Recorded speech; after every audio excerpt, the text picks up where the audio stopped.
अस्सलाम वालेकुम जी। उम्मीद करता हूँ आप सब लोग खैरियत से होंगे।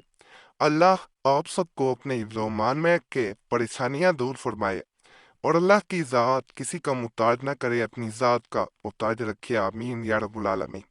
आज के ख़ास दिन पूरब मखाल, जिसके बारे में अगर आप गूगल पे सर्च करेंगे तो आपको पता चल जाएगा कि इस दिन कोई भी अगर अमल किया जाए तो अल्लाह के फजल से इस दिन का किया हुआ अमल कभी भी रायगा नहीं जाता, खाली नहीं जाता।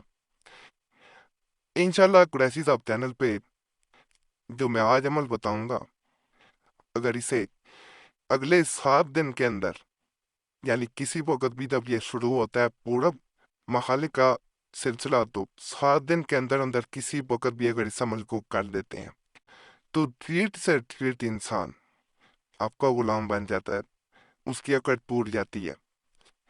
सिमत इसकी अमल की मशरिक होती है, ईस्ट जिसे कहा जाता है। ईस्ट की तरफ मुंह करके इसको खास तरीके से अमल को किया जाता है। बाज लोग इसको सूरज जब निकलता है उस वक्त करते हैं, और बाज लोग पूरा दिन में किसी वक्त भी इसे कर लिया जाता है। और बाज मामलात में ऐसा भी देखा गया कि इसे रात के वक्त भी किया गया और फायदा मिला है। और इंशाल्लाह जब आप इसको मशरिक की तरफ, ईस्ट की तरफ मुंह करके करते हैं, अल्लाह के फजल से मैंने अपनी जिंदगी में खाली इंसान लौटता हुआ नहीं देखा। किसी इंसान को पाने के लिए बाल लोग इस हद तक चले जाते हैं कि ऐसे अमलियात का सहारा देते हैं कि वक्ती तौर पे वो समझ रहे होते हैं कि उन्होंने शायद पूरी दुनिया हासिल कर ली है, लेकिन बाद में जब उन्हें नजर आता है, उन्हें पता चलता है कि वो अपना सब कुछ खो चुके हैं, तो उस वक्त वो कुछ नहीं कर पाते। उनके सितारे जो हैं वो गर्दिश में आ चुके होते हैं। ये एक बहन ने इसी तरह मैसेज छोड़ा था, इसीलिए ये बात आपको बता रहा हूँ। कभी भी बात जहन में रखें, ये काम हरगिज कभी नहीं करना कि आप जो हैं वो ऐसे अमलियात का सहारा लें सिर्फ किसी इंसान को पाने के लिए जिसके बाद ना दुनिया के रहें ना आखिरत के। तो ये मामला कभी नहीं करना।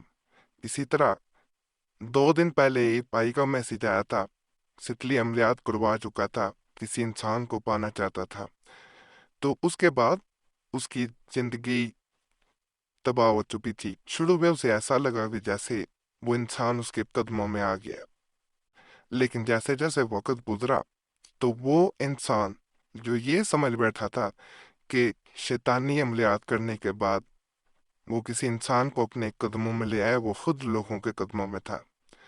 उसके मुताबिक वो ना वो माली तौर पे बेहतर दौहा था, ना मोहब्बत के मामलात में, और ना इज्जत के मामलात में। तो ऐसे अमलियात से हमेशा बच के रहना है जो इंसान को नुकसान पहुंचा रहे हो। शैतान से कभी मदद हासिल नहीं करनी। और जो यूट्यूब पे भी लोग बता रहे होते हैं, चाहे उन्हें इल्म ना हो, ए पाई के मैंने वीडियो देखी थी, वो जो बता रहा था वो अपनी तरफ से बता रहा था, लेकिन लोगों को सिर्फ लिबलियात का कह के मुफ्त वीडियो बना रहा था। तो जब कह दिया तो गुनाहगार तो इंसान हो गया।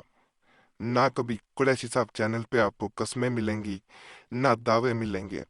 कस्में खा के रबे काबा की कसम, फलां की कसम, ये ऐसे करके चंद व्यूज ले लेना ये बेहतर नहीं है। वो अमल इंसान बताए जिससे किसी का फायदा हो और जिसमें कुछ हो भी। मैं किताबों पे हवाले भी दे देता होता हूँ कि फलां किताब से ये आपको अमल दिया जा रहा है। एक बहन ने इसी तरह मैसेज किया था कि मुझे कोई ऐसा अमल बताएं जो खाली ना जाए। तो ये अमल आज का अगले किसी भी 7 दिन में आज से लेके अब करने, इंशाल्लाह इंशाल्लाह फायदा मिलेगा। इस खास वजीफे को सबसे पहले आपने 100 बार पढ़ना है। 100 बार यानी एक तस्बीह आपने पढ़ लेना। अव्वलो आखिर दरूद पाक पढ़ा जाता है, लेकिन सबसे पहले दरूद पाक पढ़ें, उसके बाद इस वजीफे को 100 बार पढ़ें। उसके बाद जब ये 100 बार मुकम्मल हो जाए, उसके बाद आपने उस मकसद को याद करना है कुछ देर बैठ के जिसके लिए अमल कर रहे हैं। अगर किसी इंसान के दिल में मोहब्बत पैदा करनी है, अगर रूल तोड़ना है, जो मकसद है खास तौर पर मोहब्बत के मामला के लिए किया जाता है, तो वो आपने याद करना है। जब अच्छी तरह उसके बारे में सोच लें, जहन में बार बार उसको ले आए, उसके बाद आपने मशरिक की तरफ मुंह कर लेना है, ईस्ट की तरफ, और आपने ये अमल पढ़ना शुरू कर देना है। ये 33 दफा उस तरफ मुंह करके आपने पढ़ना है। इंशाल्लाह ये 33 बार अभी मुकम्मल होगा। उसके बाद अपने दोनों हाथ अपने चेहरे पे फेर लेने हैं और आखिरी दफा दरूद पाक आखिर में पढ़ना है। इंशाल्लाह जो मकसद था आपका वो लाजमन पूरा होगा। दूसरा इंसान आपके हाथ आएगा और कभी जा नहीं पाएगा। नाजायज मकसद के लिए पोए ना करे फिर इजाज़त नहीं है। और इजाज़त के लिए वीडियो लाइक ज़रूर करें, चैनल सब्सक्राइब ना किया हो ज़रूर कर दें और घंटी के निशान पे लाजमन दबाया करें। और ये भी आप लोगों से गुजारिश है कि जुमेरात की खास दुआ में अपना नाम शामिल कराने के लिए अपना नाम कमेंट्स में ज़रूर छोड़ दिया करें। सिर्फ नाम छोड़ना होता है आपका, नाम जो है वो आने वाली जुमेरात को खास दुआ में शामिल कर लिया जाता है। बाकी अल्लाह सब पे फजल फरमाए, सब पे रहम फरमाए, सब की नेक इराद पूरी फरमाए, आमीन या रब्बुल आलमीन।